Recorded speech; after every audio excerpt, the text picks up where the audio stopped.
ସ୍ୱାଗତ। ଆମ୍ଭେମାନେ ଏବେ ସିଟି ଏବଂ ବିଏଡ୍ ଏକ୍ଜାମ୍ରେ ଓଡ଼ିଆ ଗ୍ରାମାରରୁ ଆସୁଥିବା କିଛି ସିଲେକ୍ଟେଡ୍ କ୍ୱେଶ୍ଚନ୍ ଡିସ୍କସନ୍ କରିବୁ, ଯାହାକି ଆପଣମାନଙ୍କ ପାଇଁ ବହୁତ ଇମ୍ପୋର୍ଟାଣ୍ଟ।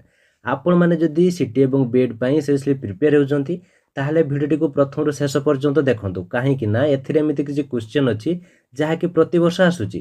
ଆପଣମାନେ ଯଦି ପ୍ରତିଦିନ ଏଇଭଳି ଭିଡ଼ିଓ ଦେଖିବାକୁ ଚାହୁଁଛନ୍ତି, ତାହେଲେ ଆମ ଚ୍ୟାନେଲକୁ ସବସ୍କ୍ରାଇବ୍ କରନ୍ତୁ ଏବଂ ନୋଟିଫିକେସନ୍ ବଟନକୁ ଅନ୍ କରି ରଖନ୍ତୁ, ଯାହାଫଳରେ ନେକ୍ସଟ ଭିଡ଼ିଓ ଯେତେବେଳେ ବି ଅପଲୋଡ଼ ହେବ ଆପଣ ଜାଣିପାରିବେ ଏବଂ ଆପଣଙ୍କ ଏକ୍ଜାମ୍ ପାଇଁ ପ୍ରିପାରେସନ୍ ମଧ୍ୟ ହୋଇପାରିବେ। ତେବେ ଚାଲନ୍ତୁ ଆଜିର କ୍ୱେଶ୍ଚନ୍ ଆନ୍ସର କ'ଣ ରହିଛି ଡିଟେଲ୍ସ ଡିସ୍କସନ୍ କରିବା। ତ ଫ୍ରେଣ୍ଡସ୍, ଓଡ଼ିଆ ଗ୍ରାମାର ଏହି ସମସ୍ତ କ୍ୱେଶ୍ଚନ୍ ଆପଣମାନଙ୍କ ପାଇଁ ବହୁତ ଇମ୍ପୋର୍ଟାଣ୍ଟ। ଆପଣମାନେ ଏହାକୁ ଭଲ ଭାବରେ ଦେଖନ୍ତୁ, ପ୍ରଥମରୁ ଶେଷ ପର୍ଯ୍ୟନ୍ତ ଦେଖନ୍ତୁ ଏବଂ ସମସ୍ତ କ୍ୱେଶ୍ଚନ୍ର ଆନ୍ସର ଦେବା ପାଇଁ ମଧ୍ୟ ଟ୍ରାଏ କରନ୍ତୁ ଏବଂ କେତୋଟି କ୍ୱେଶ୍ଚନ୍ ଆପଣଙ୍କର ଠିକ୍ ହେଲା ମୋତେ କମେଣ୍ଟ ବକ୍ସରେ ଜଣାନ୍ତୁ। ତେବେ ଚାଲନ୍ତୁ ଫାର୍ଷ୍ଟ କ୍ୱେଶ୍ଚନ୍ କ'ଣ ରହିଛି ଦେଖନ୍ତୁ। ପଦ ଦୃଷ୍ଟିରୁ କେଉଁ ଗୋଟିକ ଭିନ୍ନ ଜାତୀୟ? ତୁମେ ଏବଂ ସେମାନେ ମୁଁ। ତ ଏହାର ରାଇଟ୍ ଆନ୍ସର ହେବ ଅପସନ୍ ବି ଏବଂ। ନେକ୍ସଟ ଦେଖନ୍ତୁ, କେଉଁଟି ବିଶେଷଣ ପଦ? ପରମ, ଧରମ, କରମ, ସରମ। ଏହାର ରାଇଟ୍ ଆନ୍ସର ହେଉଛି ଅପସନ୍ ଏ ପରମ। କେଉଁଟି ବିଶେଷଣ ପଦ ନୁହେଁ? ଉତ୍ତମ, ସନ୍ତୋଷ, ପରମାର୍ଥୀ, ଶୁଭଙ୍କର। ଏହାର ରାଇଟ୍ ଆନ୍ସର ହେଉଛି ଅପସନ୍ ବି ସନ୍ତୋଷ। ନେକ୍ସଟ ଦେଖନ୍ତୁ କ'ଣ ରହିଛି। ସେ ଅତ୍ୟନ୍ତ ଚତୁରତାର ସହିତ କାର୍ଯ୍ୟ ସମ୍ପାଦନ କଲେ। ଏହି ବାକ୍ୟରେ କେତୋଟି ବିଶେଷ୍ୟ ପଦ ଅଛି? 1, 2, 3, 4। ଏହାର ରାଇଟ୍ ଆନ୍ସର ହେଉଛି ଅପସନ୍ ସି। ଏଥିରେ 3ଟି ବିଶେଷ୍ୟ ପଦ ରହିଛି। ତାଙ୍କ ବିନା ମୁଁ ଏକା କରିପାରିବି ନାହିଁ।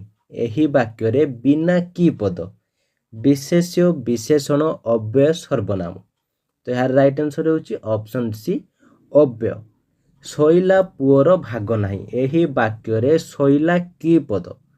ବିଶେଷ୍ୟ, ବିଶେଷଣ, କ୍ରିୟା, ଅବ୍ୟୟ। ତ ଏହାର ରାଇଟ୍ ଆନ୍ସର ହେଉଛି ଅପସନ୍ ବି ବିଶେଷଣ। କେଉଁଟି ଭିନ୍ନ ଜାତୀୟ ଶବ୍ଦ? ପରିବର୍ତ୍ତନ, ଆକ୍ରମଣ, ନାମକୀର୍ତ୍ତନ, ସମ୍ବର୍ଦ୍ଧନା। ଏହାର ରାଇଟ୍ ଆନ୍ସର ହେଉଛି ଅପସନ୍ ସି ନାମକୀର୍ତ୍ତନ। ଏହା ହେଉଛି ଏକ ଭିନ୍ନ ଜାତୀୟ ଶବ୍ଦ। ନେକ୍ସଟ ଦେଖନ୍ତୁ କ'ଣ ରହିଛି। ଭିନ୍ନ ଜାତୀୟ ଶବ୍ଦଟିକୁ ବାଛ। ସୁନା, ରୂପା, ଗଙ୍ଗା, ମାଟି। ତ ଏ କ୍ୱେଶ୍ଚନର ଆନ୍ସର ଆପଣମାନେ ଜାଣିପାରୁଥିବେ। ଏହାର ରାଇଟ୍ ଆନ୍ସର ହେବ ଅପସନ୍ ସି ଗଙ୍ଗା। ଭିନ୍ନ ଜାତୀୟ ଶବ୍ଦଟିକୁ ବାଛ। ପାହାଡ଼, ପର୍ବତ, ମେଘାସନ, ଅଟବୀ। ଏହାର ରାଇଟ୍ ଆନ୍ସର ହେଉଛି ଅପସନ୍ ସି ମେଘାସନ। ନେକ୍ସଟ ଦେଖନ୍ତୁ ସେଇ ଟାଇପ୍ର କ୍ୱେଶ୍ଚନ୍। ଭିନ୍ନ ଶବ୍ଦଟିକୁ ବାଛନ୍ତୁ। ପଣ୍ଡିତ, ପାଣ୍ଡିତ୍ୟ, ଧୈର୍ଯ୍ୟ, ଦୟା। ଏହାର ରାଇଟ୍ ଆନ୍ସର ହେଉଛି ଅପସନ୍ ଏ ପଣ୍ଡିତ। ଭିନ୍ନ ଜାତୀୟ ଶବ୍ଦଟି ବାଛ। ଆସନ, ଭୋଜନ, ପ୍ରକ୍ଷାଳନ, ଶୟନ। ଏହା ରାଇଟ୍ ଆନ୍ସର ହେବ ଅପସନ୍ ଏ ଆସନ। ନେକ୍ସଟ ଦେଖନ୍ତୁ ସେଇ ଟାଇପ୍ର କ୍ୱେଶ୍ଚନ୍ ଅଛି। ଭିନ୍ନ ଜାତୀୟ ଶବ୍ଦଟି ବାଛ। ଗଙ୍ଗା, ହିମାଳୟ, ପର୍ବତ, ଆଗତ। ଏହାର ମଧ୍ୟ ରାଇଟ୍ ଆନ୍ସର ହେବ ଅପସନ୍ ଡି ଆଗତ। ତ ଫ୍ରେଣ୍ଡସ୍, ଏଇ ଟାଇପ୍ର ଆପଣଙ୍କର କ୍ୱେଶ୍ଚନ୍ ଆସୁଛି। ଆପଣଙ୍କୁ ଏମିତି 4ଟି ଅପସନ୍ ଦେଇଥିବ ଏବଂ ଆପଣଙ୍କୁ ପଚାରିଥିବ ଯେ ଭିନ୍ନ ଜାତୀୟ ଶବ୍ଦଟିକୁ ବାଛିବା ପାଇଁ। ତ ଆପଣ ଏସବୁ ଭଲ ଭାବରେ ଦେଖିଥିବେ, କାହିଁକିନା ଏଇ ଟାଇପ୍ର କ୍ୱେଶ୍ଚନ୍ ଆପଣଙ୍କର ଏକ୍ଜାମ୍ରେ ଆସିବ। ନେକ୍ସଟ ଦେଖନ୍ତୁ, ନିମ୍ନରେ କେତୋଟି ବିଶେଷ୍ୟ ପଦ ଅଛି? ପ୍ରସନ୍ନ, ଭୋଜନ, ଗମନ, ମିଛୁଆ, ନଦୀ। ତ ଏଥିରେ ଆପଣଙ୍କର 3ଟି ବିଶେଷ୍ୟ ପଦ ରହିଛି। ନିମ୍ନ ବାକ୍ୟରୁ ବିଶେଷ୍ୟ ପଦଟି ଚିହ୍ନାଅ। 10ଟି ପାଚିଲା ଆମ୍ବ ଥିଲା। 10ଟି ପାଚିଲା ଆମ୍ବ ଥିଲା। ତ କେଉଁ ଅପସନ୍ଟି ଆପଣଙ୍କର ବିଶେଷ୍ୟ ପଦ ହେବ ଦେଖନ୍ତୁ। ଏହା ରାଇଟ୍ ଆନ୍ସର ହେବ ଅପସନ୍ ସି ଆମ୍ବ। ନେକ୍ସଟ ଦେଖନ୍ତୁ କ'ଣ ରହିଛି। ନିମ୍ନରେ କେଉଁଟି ବିଶେଷ୍ୟ ପଦ ନୁହେଁ? ମୁଣ୍ଡ, ତୁଣ୍ଡ, ରୁଣ୍ଡ, କାଣ୍ଡ। ଏହାର ରାଇଟ୍ ଆନ୍ସର ହେଉଛି ଅପସନ୍ ସି ରୁଣ୍ଡ। ନିମ୍ନରୁ କେଉଁଟି ବିଶେଷ୍ୟ ପଦ ନୁହେଁ? ମହତ୍ଵ, ନେତୃତ୍ୱ, ସାଧୁତା, ସତ୍ୟବାଦୀ। ଏହା ରାଇଟ୍ ଆନ୍ସର ଅପସନ୍ ଡି ସତ୍ୟବାଦୀ। କାବେରୀ ନଦୀକୁ ଦକ୍ଷିଣ ଭାରତର ଗଙ୍ଗା କୁହନ୍ତି। ଏଠାରେ ଗଙ୍ଗା କେଉଁ ଜାତୀୟ ବିଶେଷ୍ୟ ପଦ? ବ୍ୟକ୍ତିବାଚକ, ଜାତିବାଚକ, ବସ୍ତୁବାଚକ, ସଂଜ୍ଞାବାଚକ। ଏହାର ରାଇଟ୍ ଆନ୍ସର ହେଉଛି ଅପସନ୍ ଡି ସଂଜ୍ଞାବାଚକ। ନେକ୍ସଟ ଦେଖନ୍ତୁ କ'ଣ ରହିଛି। ମାର୍ଟିନ ଲୁଥର ଥିଲେ ଆମେରିକାର ଗାନ୍ଧୀ। ଏଠାରେ ଗାନ୍ଧୀ କେଉଁ ଜାତୀୟ ବିଶେଷ୍ୟ ପଦ? ଜାତିବାଚକ, ବସ୍ତୁବାଚକ, ଗୁଣବାଚକ, ବ୍ୟକ୍ତିବାଚକ। ଏହାର ରାଇଟ୍ ଆନ୍ସର୍ ହେଉଛି ଅପସନ୍ ଏ ଜାତିବାଚକ। ନେକ୍ସଟ କ୍ୱେଶ୍ଚନ୍ ଦେଖନ୍ତୁ କ'ଣ ରହିଛି। ତାଙ୍କର ଡ୍ୟାସ୍ ଦେଖି ମୁଁ ଖୁସି ହେଲି। ଉପଯୁକ୍ତ ଶବ୍ଦ ବାଛି ଶୂନ୍ୟସ୍ଥାନ ପୂରଣ କର। ସରଳିଆ, ସାରଲ୍ୟତା, ସରଳୀ, ସରଳତା। ଏହାର ରାଇଟ୍ ଆନ୍ସର୍ ହେଉଛି ଅପସନ୍ ଡି ସରଳତା। ତାଙ୍କର ସରଳତା ଦେଖି ମୁଁ ଖୁସି ହେଲି। ନେକ୍ସଟ ଦେଖନ୍ତୁ ବିଶେଷ୍ୟ ପଦ ଆଗେ ରହି ବିଶେଷଣ ପଦ ପଛରେ ରହିଲେ କେଉଁ ବିଶେଷଣ ହୁଏ?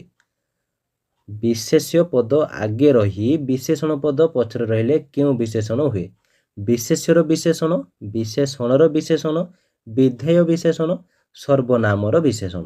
ତ ଏହାର ରାଇଟ୍ ଆନ୍ସର୍ ହେଉଛି ଅପସନ୍ ସି ବିଧେୟ ବିଶେଷଣ। ନେକ୍ସଟ କ'ଣ ରହିଛି ଦେଖନ୍ତୁ ତଳ ବାକ୍ୟରେ ଥିବା ପଦଗୁଡ଼ିକ ମଧ୍ୟରୁ କେଉଁଟି ବିଶେଷଣର କାମ କରୁଛି? ବାବୁ ସୁନା ମୁଦି ପିନ୍ଧିଛନ୍ତି। ବାବୁ ସୁନା ମୁଦି ପିନ୍ଧିଛନ୍ତି। ତ ଏହାର ରାଇଟ୍ ଆନ୍ସର୍ ହେଉଛି ଅପସନ୍ ବି। ନିମ୍ନରେ କେତୋଟି ବିଶେଷଣ ପଦ ଅଛି? ଦୟା, କ୍ଷମା, ଦଦରା, ଧୈର୍ଯ୍ୟ, କନିଷ୍ଠ, କଠିନ। ତ ଏହାର ରାଇଟ୍ ଆନ୍ସର୍ ହେଉଛି ଅପସନ୍ ସି। ଏଠାରେ 3ଟି ବିଶେଷଣ ପଦ ଅଛି। ନେକ୍ସଟ ଦେଖନ୍ତୁ କ'ଣ ରହିଛି କନିଷ୍ଠ ବିଶେଷଣ ପଦର ମୂଳ ରୂପଟି କ'ଣ? କନି, ଯୁବା, ସାନ, କ୍ଷୁଦ୍ର। ତ ଏହାର ରାଇଟ୍ ଆନ୍ସର୍ ହେଉଛି ଅପସନ୍ ବି ଯୁବା। ବୃଦ୍ଧ ଶବ୍ଦରେ ଇଷ୍ଟ ଯୁକ୍ତ ହେଲେ ନୂତନ ଶବ୍ଦଟି କ'ଣ ହେବ? ବର୍ଦ୍ଧିଷ୍ଠା, ବାର୍ଦ୍ଧକ୍ୟ, ଜ୍ୟେଷ୍ଠ, ମହିଷ୍ଠ। ତ ଏହାର ରାଇଟ୍ ଆନ୍ସର୍ ହେବ ଅପସନ୍ ଏ ବର୍ଦ୍ଧିଷ୍ଠା। ନେକ୍ସଟ କ୍ୱେଶ୍ଚନ୍ ଦେଖନ୍ତୁ କ'ଣ ରହିଛି। ନିମ୍ନ ବାକ୍ୟରୁ ବିଶେଷଣ ପଦଟି ଚିହ୍ନାଅ। ଖାଇବାର ପୁତ୍ର ଗଲା ମଥୁରାପୁରକୁ। ଖାଇବାର ପୁତ୍ର ଗଲା ମଥୁରାପୁରକୁ। ତ ଏହାର ରାଇଟ୍ ଆନ୍ସର୍ କ'ଣ ହେବ? ଏହାର ରାଇଟ୍ ଆନ୍ସର୍ ହେବ ଅପସନ୍ ଏ ଖାଇବାର। ଭିନ୍ନ ଜାତୀୟ ଶବ୍ଦଟି ବାଛ। ଦଶ, ଷୋଡ଼ଶ, ସପ୍ତଦଶ, ଅଷ୍ଟଦଶ। ତ ଏହାର ରାଇଟ୍ ଆନ୍ସର୍ ହେଉଛି ଅପସନ୍ ଏ 10। କେଉଁଟି ସମଶ୍ରେଣୀୟ ନୁହେଁ? ବାସି ପଖାଳ, ସହଦହି, କଞ୍ଚାଲଙ୍କା, ମେଞ୍ଚେ ଲୁଣ। ଏହାର ରାଇଟ୍ ଆନ୍ସର୍ ହେଉଛି ଅପସନ୍ ଡି ମେଞ୍ଚେ ଲୁଣ। କେଉଁଟି ସମଶ୍ରେଣୀୟ ନୁହେଁ? ରୁଗ୍ଣ ବାଳକ, ଖାଇଲା ପୁଅ, ବୁଢ଼ା ଲୋକ, ଅନ୍ଧ ମଣିଷ। ଏହାର ରାଇଟ୍ ଆନ୍ସର୍ ହେଉଛି ଅପସନ୍ ବି ଖାଇଲା ପୁଅ। ଯେମନ୍ତ ଉପାୟ କହିଲେ ଗୁରୁ ତେମନ୍ତେ ବିଧାନେ ହୋଇଲା ଚରୁ। ଏଠାରେ ଯେମନ୍ତ କି ପଦ? ବିଶେଷ୍ୟ, ବିଶେଷଣ, ସର୍ବନାମ, ଅବ୍ୟୟ। ଏହାର ରାଇଟ୍ ଆନ୍ସର୍ ହେଉଛି ଅପସନ୍ ବି ବିଶେଷଣ। ଜଣାଶୁଣା ବ୍ୟକ୍ତିଙ୍କୁ କିଛି କହିହୁଏ ନାହିଁ। ଏଠାରେ ଜଣାଶୁଣା କି ପଦ? କ୍ରିୟା, ବିଶେଷଣ, ସର୍ବନାମ, ବିଶେଷ୍ୟ। ତ ଏହାର ରାଇଟ୍ ଆନ୍ସର୍ ହେଉଛି ଅପସନ୍ ବି ବିଶେଷଣ। ନିମ୍ନରୁ ବିଶେଷଣ ପଦଟି ଚିହ୍ନାଅ। ଭଦ୍ରାମୀ, କୈଶୋର, ଧୀର, ବାର୍ଦ୍ଧକ୍ୟ। ଏହାର ରାଇଟ୍ ଆନ୍ସର୍ ହେଉଛି ଅପସନ୍ ସି ଧୀର। ନିମ୍ନରେ କେଉଁଟି ବିଶେଷଣ ପଦ ନୁହେଁ? ମଧୁର, ସୌନ୍ଦର୍ଯ୍ୟ, ସ୍ଥାୟୀ, ଉପଯୋଗୀ। ଏହାର ରାଇଟ୍ ଆନ୍ସର୍ ହେଉଛି ଅପସନ୍ ବି ସୌନ୍ଦର୍ଯ୍ୟ। ନେକ୍ସଟ କ୍ୱେଶ୍ଚନ୍ ଦେଖନ୍ତୁ କ'ଣ ରହିଛି। କେଉଁଟି ବିଶେଷଣ ପଦ ନୁହେଁ? ପାଦ୍ୟ, ଦାମ୍ପତ୍ୟ, ଔଦ୍ଧତ୍ୟ, ମୁଖ୍ୟ। ତ ଏହାର ରାଇଟ୍ ଆନ୍ସର୍ ହେଉଛି ଅପସନ୍ ସି ଔଦ୍ଧତ୍ୟ। ତ ଫ୍ରେଣ୍ଡସ୍ ଏଇ ଟାଇପ୍ର ମଧ୍ୟ ଆପଣଙ୍କର କ୍ୱେଶ୍ଚନ୍ ଆସେ। ଆପଣଙ୍କୁ ବିଶେଷ୍ୟ ପଦ ଏବଂ ବିଶେଷଣ ପଦ ଆପଣଙ୍କୁ ମାଗିଥିବ। ତ ଆପଣଙ୍କୁ ଭଲ ଭାବରେ ଜାଣିବା ପାଇଁ ପଡ଼ିବ ଯେ ବିଶେଷ୍ୟ କ'ଣ, ବିଶେଷଣ କ'ଣ, ଏବଂ ସେହି ଅନୁସାରେ ଆପଣ ଏଠାରେ ଆନ୍ସର୍ ମଧ୍ୟ ଦେବା ପାଇଁ ପଡ଼ିବ। ତ ଫ୍ରେଣ୍ଡସ୍ ଇଏ ଥିଲା ଆଜିର ଭିଡ଼ିଓଟି କେମିତି ଲାଗିଲା ଏବଂ ଯଦି କିଛି ଡାଉଟ୍ ଥାଏ କମେଣ୍ଟ ବକ୍ସ ନିଶ୍ଚିତ ଭାବରେ ଜଣାନ୍ତୁ।